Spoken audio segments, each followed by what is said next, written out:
di kami alis dito sa amin to. Para kay Maribel Belono, isang residente ng Pag-asa Island, bagamat palagi nilang natatanaw ang naglalakihang barko ng China na nakapalibot sa isla, hindi sumagi sa kanyang isipan na umalis na lang at mamuhay sa ibang lugar. Nagustuhan din po namin kasi siyempre yung ano po, medyo maluwan ang pamumuhay po dito. Dali po kasi yung sa dagat po dito, pag sa dagat kayo na naghanap buhay, magaan po yung mga isda, mabilis na karami, ganun. Nasa 400 residente, sundalo at pulis ang kasalukuyang naninirahan sa Pag-asa Island, munisipalidad ng Kalayaan dito sa Palawan. Ang paninirahan nila rito ay isang testamento na ang Pag-asa Island ay parte ng Pilipinas. Binisita ni Senate President Mig Zubiri ang Pag-asa Island ngayong Huwebes, May 16, para pasinayaan ang pagtatayo ng Naval Barracks at Super Rural Health Unit. Ang pagtatayo nito ay isang paraan para palakasin ang puwersa ng Pilipinas sa West Philippine Sea, na patuloy na inaangkin ng China. Nasaksihan mismo ni Zubiri ang pangbubuli ng China. Hindi pa man sila nakakalapag sa isla, ay nakatanggap na raw sila ng verbal challenges mula sa mga patrol ng China. Regular itong ginagawa ng mga Chinese patrol sa nagkalat sa West Philippine Sea. Niraradyo nila ang mga paparating na eroplano at barkong Pilipino para itaboy. Verbal challenges ang binibigay ng nakakaalarma na verbal challenges ng Chinese Navy sa aming eroplano. I think na-experience nyo din po yan sa inyong eroplano.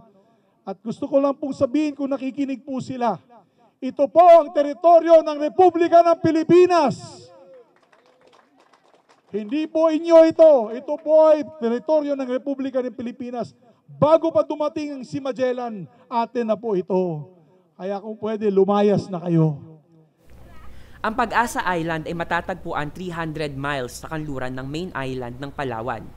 Sa siyam na land features na kontrolado ng Pilipinas sa West Philippine Sea, ang Pag-asa Island ang tinitirhan ng sibilyang komunidad, kaya mahalaga ito sa pagtatakda ng jurisdiction ng Pilipinas sa pinag-aagawang karagatan.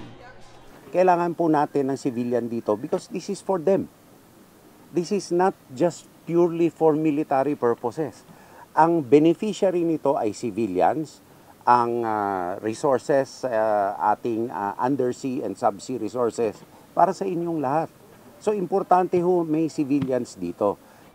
Samantalang para sa guro na si Kathleen Acosta, tinanggap niya ang hamon na manirahan at magturo sa Pag-asa Island dahil para sa kanya, ito ay isang misyon.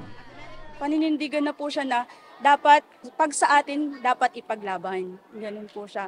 At isa rin po ito sa mga asset, pag may mga civilian din po, no, mapapatunayan na ang isla na to ay para sa mga Pilipino, ay para sa Pilipinas. Hindi para kung kanino, kundi para sa mga Pilipinong nakatira dito sa Pilipinas, sa isla. Mula na magtagumpay ang Pilipinas sa 2016 arbitral ruling, ay lumala na ang pambubuli ng China sa mga mangingisdang Pilipino sa West Philippine Sea. Kung kaya't, hindi lang ang gobyerno ang naninindigan para sa usaping ito, pero maging ang mga ordinaryong Pilipino. Hindi lang ang likas na kagandahan ng Pag-asa Island ang dahilan kung bakit mas pinipili ng ilan nating kababayan na manirahan dito. Para sa kanila, ito ay isang pagtindig na ang islang ito ay tunay na bahagi ng Pilipinas. Bons Magsambol Rappler, Pag-asa Island.